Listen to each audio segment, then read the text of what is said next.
नमस्कार। दिल की बीमारी से जीवन को होने वाले खतरे हाल के समय में कुछ अधिक बढ़ गए हैं। स्वस्थ लोगों में भी सडन हार्ट अटैक देखा गया है। दिल से दिल तक हेल्दी हार्ट टॉक शो हर भारतीय को हृदय रोग के बारे में शिक्षित और सचेत करने की एक जन जागरूकता पहल है। आंकड़े बताते हैं कि भारतीय पश्चिमी देश के लोगों के मुकाबले 10 साल पहले ही हृदय रोग से ग्रसित हो जाते हैं। इसके अलावा हर 33 सेकंड में एक भारतीय की हृदय रोग से मृत्यु हो जाती है।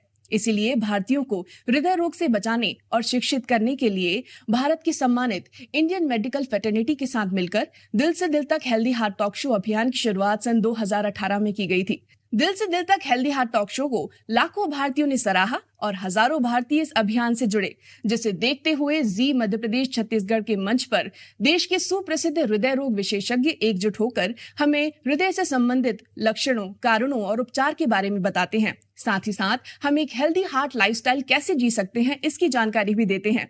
इस श्रृंखला में आज हमारे साथ देश और मध्य प्रदेश के सुप्रसिद्ध हृदय रोग विशेषज्ञ डॉक्टर मोहसिन बिलाल, डॉक्टर हर्षल पामेचा और डॉक्टर प्रशांक अजमेरा। डॉक्टर मोहसिन बिलाल, मेरा पहला प्रश्न आपसे है। आप हमें ये बताइए कि हार्ट डिजीज कितने प्रकार की होती हैं, इनके सिम्टम्स क्या होते हैं और क्या महिलाओं और पुरुषों में इनके लक्षण अलग अलग होते हैं? देखिए, हृदय रोग मुख्यतः 3 तरह के होते हैं, जो कि आइदर हार्ट की पंपिंग से रिलेटेड होते हैं, जो कि कम हो जाने की वजह से होते हैं, या फिर उसके कंडक्शन सिस्टम यानी इलेक्ट्रिकल एब्नॉर्मलिटीज जो हार्ट में होती हैं उसकी वजह से होते हैं, जिससे धड़कन या तेज हो जाती है या कम हो जाती है। तीसरा है कि हार्ट को खुद जो ब्लड सप्लाई करने वाली खून की धमनियां रहती हैं, इनमें ब्लॉकेजेस हो जाते हैं, तो इनको हार्ट अटैक कहा जाता है। तो मुख्यतः ये 3 ही होते हैं और इसी के अंदर बहुत सारी बीमारियां आती हैं। और जहां तक की बात है कि पुरुष और स्त्रियों में लक्षण का डिफरेंस क्या होता है, तो ये देखा गया है अमूमन कि इस महिलाओं में जो एटिपिकल सिम्टम्स आते हैं, मतलब उनको जैसा सीने में दर्द के अलावा भी या उनसे मिलते जुलते लक्षण होते हैं, जो कि पहली बार देखने पर लगता नहीं है कि ये हार्ट का होगा, जैसे कि इंडाइजेशन हो गया, या फिर कई बार दांत में दर्द हो गया, या सांस फूल गई, या थकान होने लगी। तो ये नॉर्मली जो पहली नजर में देखने पे ये हार्ट का सिम्टम या लक्षण नहीं लगता है, लेकिन इसको हम इवेल्युएट करें या इसकी और परीक्षण करें तो उसमें हमें पता चलता है कि ये हार्ट अटैक का साइन था।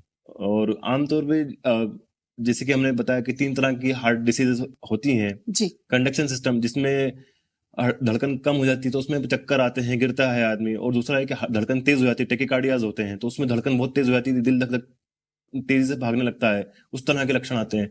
दूसरा है कि पंपिंग फंक्शन जब कम होता है तो आदमी जल्दी थक जाता है और सांस फूलती है। और चौथा है कि जो सबसे कॉमन और सबसे ज्यादा ड्रामेटिक होता है वो होता है कि हार्ट की खुद की नलियों, खून की नलियों में ब्लड सप्लाई कम होने लगता है। तो उसकी वजह से सीने में दर्द और आमतौर पर होता है। कई बार इतनी सब बीमारियां होने के बावजूद भी ये सब साइलेंट हो सकता है, चाहे धड़कन का, चाहे हार्ट फेलियर हो, चाहे हार्ट अटैक हो। ये सब बीमारियां हो सकती है बिना किसी लक्षण के भी। डॉक्टर हर्षल पामेचा, मेरा अगला प्रश्न आपसे है। आप हमें ये बताइए, क्या प्रारंभिक चरण में हृदय रोग के डायग्नोसिस के लिए क्या कोई नियमित परीक्षण होते हैं, और जीवन शैली के साथ साथ आहार, खास करके तैलीय खाद्य पदार्थ की हृदय रोग को बढ़ाने में कोई भूमिका होती है? तो आपके पहले प्रश्न का ये है कि क्या वो पहली जांच या पहला हम क्या स्थिति देख सकते हैं जिससे हमको पता पड़े कि ये हार्ट से संबंधित हमें कोई लक्षण आ रहे हैं। तो उसके लिए सबसे पहले जो रूटीन सबसे चेकअप होता है कि एक बीपी और पल्स चेक करवाएं। डॉक्टर साहब से बीपी और पल्स चेक कराएं, अगर उसमें कुछ गड़बड़ी निकलती है या नहीं निकलती है। लेकिन अगर डॉक्टर साहब बोल रहे हैं कि थोड़ा हमको हार्ट से संबंधित जैसे लक्षण लग रहे हैं, तो आप उसको नेक्स्ट स्टेप पे ईसीजी के तौर पे कराइए। ईसीजी एक प्लस माइनस सिचुएशन से आपको एक डायरेक्शन देता है कि हाँ, मुझे हार्ट से संबंधित की तरफ ज्यादा पता पड़ रहा है या फिर मुझे नॉन कार्डियक तरीके से ज्यादा पता पड़ रहा है। अगर हमें हार्ट से संबंधित जैसे उस पर ज्यादा लक्षण दिख रहे हैं, डॉक्टर साहब को ज्यादा लग रहा है कि ये हार्ट से संबंधित है, तो फिर उसमें आगे की जांचों में फिर ब्लड टेस्ट होते हैं जिसमें हार्ट अटैक जैसी स्थिति पता पड़ती है, या हार्ट फेलियर वाली जो स्थिति होती है उसके ब्लड टेस्ट के उस डायरेक्शन के हिसाब से आपके डॉक्टर साहब आपको बताएंगे। आपके दूसरे प्रश्न का उत्तर यह है कि हमें खाने या हमारी जीवन शैली में हमें क्या चेंजेस करने चाहिए, स्पेशली कि हमें तैलीय पदार्थ से खाने के आहार में देखा जाए तो तैलीय पदार्थ सिर्फ तैलीय पदार्थ कोई एक बड़ा रिस्क फैक्टर नहीं होता है। हाँ, ये है कि हमें अपनी लाइफस्टाइल को मेंटेन करने के लिए, अपना वेट, बॉडी मास इंडेक्स, इनको मेंटेन करने के लिए एक रिकमेंडेड डाइट के हिसाब से इतना कार्बोहाइड्रेट होना चाहिए, इतना फैट्स होना चाहिए, इतना तैलीय पदार्थ, क्योंकि तैलीय पदार्थ भी एक शरीर के लिए एक मिनिमम रिक्वायरमेंट होता है, जिससे हमारा ब्रेन और हार्ट स्पेशली डेवलपमेंट में ज्यादा जरूरी होता है। प्लस फिर जीवन शैली में आप रेगुलर कुछ एक्सरसाइज करते हैं या नहीं करते हैं, एक आपकी क्षमता के अकॉर्डिंग आप कितना आप एक्सरसाइज कर सकते हैं। इसमें आपका मेडिटेशन आता है, एक्सरसाइज में आपका योगा प्राणायाम आता है, और एक विग्रस एक्सरसाइज आती है, जैसे एक ब्रिस्क वॉकिंग हो गई, स्विमिंग हो गई, आपकी क्षमता के अनुसार।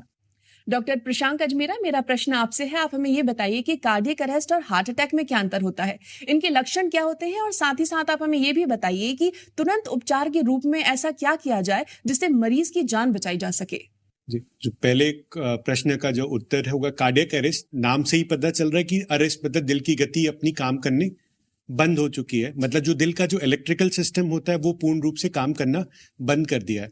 हार्ट अटैक जो होता है उसमें अपने हार्ट को जो धमनियां, जो ब्लड वेसल्स होती हैं, अपने हार्ट को कोई ब्लड वेसल सप्लाई करती हैं, उनमें से कोई भी ब्लड वेसल्स में अगर रुकावट आती है तो अपने को दिल में दर्द, जो हार्ट अटैक जिसको अपन बोलते हैं, जो दर्द महसूस करते हो। दर्द कैसा होता है, मरीज अपने पास में छाती में भारीपन या जकड़न या फिर जलन से महसूस करता हुआ आएगा, वो दर्द हाथों में या गले या जबड़ों तक जाता हुआ ऐसा पेशेंट अपने को बताता है। जब पसीना, ठंडा पसीना आए, घबराहट हो, आंखों के सामने अंधेरा आ रहा हो, या सांस लेने में कोई तकलीफ हो रही हो, ये सारे कार्डियक सिम्टम्स है जो अपने को हार्ट अटैक की तरफ बताते हैं अपने को।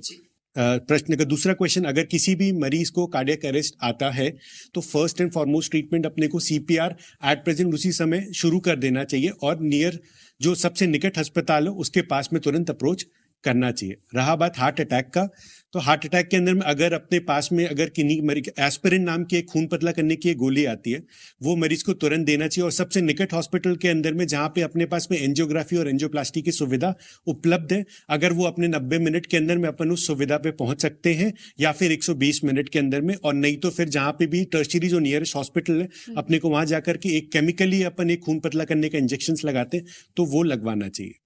डॉक्टर मोहसिन बिलाल, अगला प्रश्न मेरा आपसे, आप हमें ये बताइए कि मिनिमल इन्वेसिव हार्ट सर्जरी क्या है, और क्या ये कैथेटराइजेशन प्रक्रिया और स्टंट प्लेसमेंट से अलग है, और आप कैसे डिसाइड करते हैं कि किस मरीज को सर्जरी की आवश्यकता है? देखिए, मिनिमली इन्वेसिव हार्ट सर्जरी नाम में लिखा है कि इस कम से कम मरीज को चीरा लगाए हुए, छोटे से छोटे चीरे लगाए कर उसकी हार्ट की सर्जरी की जाए। अब इसमें दो तरह की, या तो रोबोटिक सर्जरी या थोरेकोस्कोपिक सर्जरी। अब सबसे ज्यादा हमारे यहाँ जो हार्ट सर्जरी इंडिया में होती है वो बाईपास, तो इसके लिए भी एक मिनिमम इन्वेसिव सर्जरी आ गई है। तो उसमें क्या होता है कि पहले जो बाईपास होते थे उसमें पूरी पसलियां काट के फिर हार्ट को बाहर थोड़ी देर के रोक के फिर उसमें बाईपास का ग्राफ्ट फिक्स करते थे। आजकल एक तो ऑफ पंप कर रहे हैं सर्जरी, जिससे दिल रोका नहीं जाता, और एक छोटा सा छेद 2 पसलियों के बीच में एक इंसिजन लगा के वहीं इस छोटी सी जगह में से पूरी सर्जरी की जा सकती है। अब ये थोरेस्कोपिक तरीके से भी या रोबोटिक तरीके से भी की जा सकती है। अब ये कैसे तय होगा कि किसको मिनिमली इन्वेसिव हो जाएगा या किसी को रूटीन हमारा ओपन हार्ट सर्जरी करवाना पड़ेगी, पूरा चेस्ट को ओपन किया जाए, तो उसका डिसीजन हम लेंगे एंजियोग्राफी की रिपोर्ट देखने के बाद में। मिनिमली इन्वेसिव हार्ट सर्जरी और कोई भी बाईपास सर्जरी, हम इसका डिसीजन एंजियोग्राफी से लिया जाता है। आमतौर पे इतनी एडवांसमेंट्स के साथ में आजकल लगभग सभी तरह के ब्लॉकेजेस में स्टेंट डाले जा सकते हैं, जो कि 2 mm के एक पंक्चर से हम सारी आर्टरीज उसकी खोल सकते हैं, अच्छा नए हार्डवेयर और नई इमेजिंग टेक्निक्स के साथ में।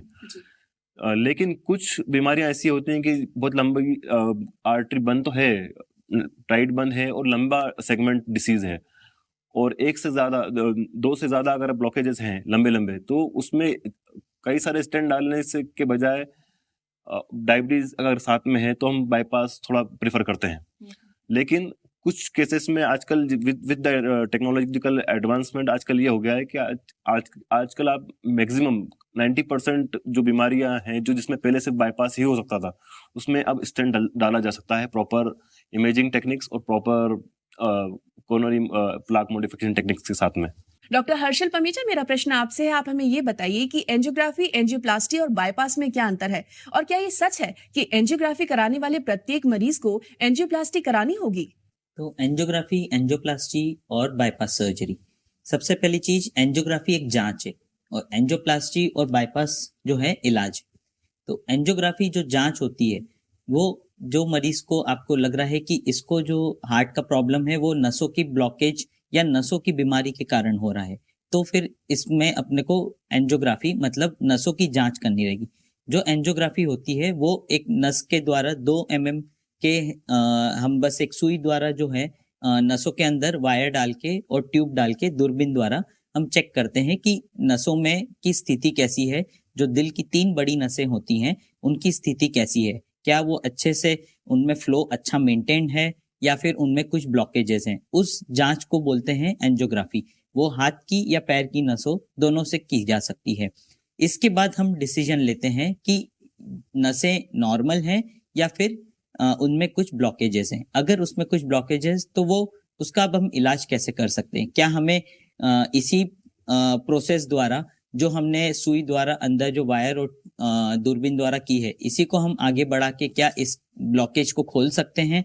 अगर हाँ तो वहां पे एक हम स्प्रिंग या छल्ला जो बोलते हैं जिसका टेक्निकल टर्म स्टेंट बोला जाता है, उसको उस प्रक्रिया को एंजियोप्लास्टी बोलते हैं।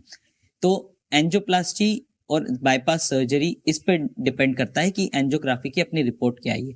अगर यही चीज अगर ब्लॉकेजेस बहुत ज्यादा है, तीनों बड़ी नसों में काफी ज्यादा ब्लॉकेजेस हैं और ऐसा है कि स्टेंट बंद पड़ने लगाने के बाद बंद पड़ने के चांसेस ज्यादा हैं, या फिर ऐसा है कि साथ में अगर उनको कुछ वॉल्व का प्रॉब्लम है, हार्ट में 4 प्रकार के वॉल्व होते हैं जो एक चैम्बर से दूसरे चैम्बर में खून को डायरेक्शन देते हैं। तो उन वॉल्व में भी अगर तकलीफ है तो और ऐसा है कि मरीज को वॉल्व का भी ऑपरेशन कराना ही पड़ेगा, तो फिर उसमें जब हम एक बड़ा सर्जरी कर रहे हैं, बाईपास सर्जरी कर रहे हैं, तो अगर नसों में भी जाम आ रहा है तो फिर बेहतर उस चीज में ये सिचुएशन रहती है कि आप बाईपास ऑपरेशन की तरफ जाएं बजाय स्टेंट की तरफ।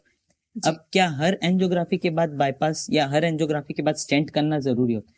सबसे इंपॉर्टेंट चीज है कि एंजियोग्राफी एक जांच है, तो जांच में 50% से ज्यादा जो होती है उसमें आपको ना एंजियोप्लास्टी की जरूरत पड़ती है ना ही बाईपास ऑपरेशन की जरूरत पड़ती।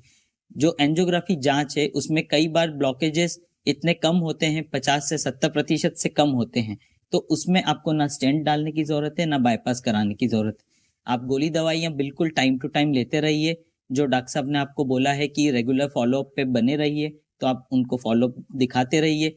हर थोड़े दिन में इको जो हार्ट का सोनोग्राफी मैंने जैसे बोला वो आप कराते रहिए। अगर हार्ट पंपिंग आपकी दवाइयों के द्वारा इम्प्रूव हो रहा है, आपके लक्षण काफी कम हो गए हैं, तो फिर आपको स्टेंट या बाईपास दोनों की जरूरत नहीं।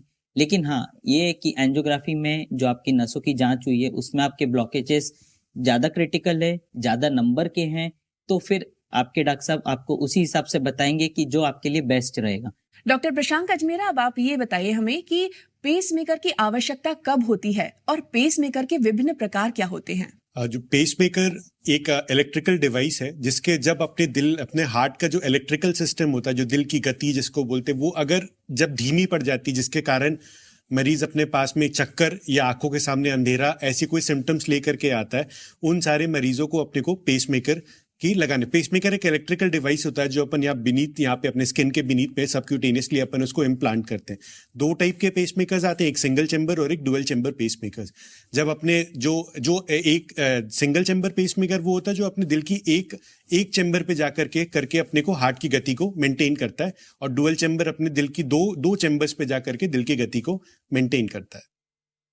डॉक्टर मोहसिन बिलाल, मेरा अगला प्रश्न आपसे है, आप हमें ये बताइए कि हार्ट डिजीज के डायग्नोसिस और मैनेजमेंट के संदर्भ में दवा और सर्जरी के क्षेत्र में कौन सी नवीनतम प्रगति हुई है, और अब रोबोटिक सर्जरी के बाद दिल की बीमारी के इलाज में आर्टिफिशियल इंटेलिजेंस की भूमिका है?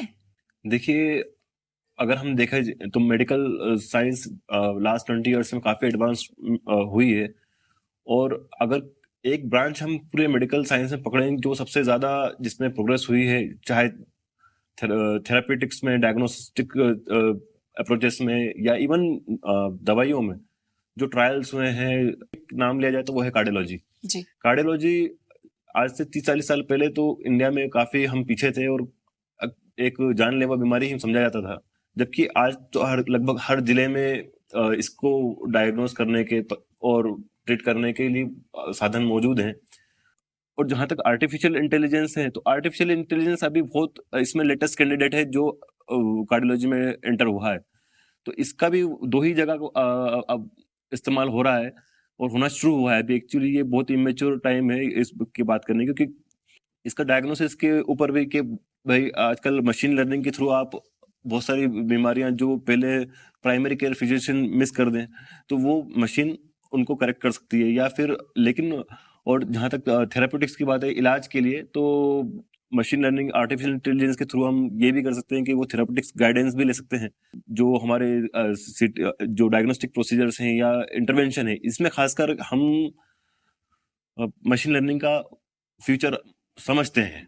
लेकिन एक बात यह है कि मशीन लर्निंग आर्टिफिशियल इंटेलिजेंस एक ह्यूमन कार्डियोलॉजिस्ट का रिप्लेसमेंट नहीं है।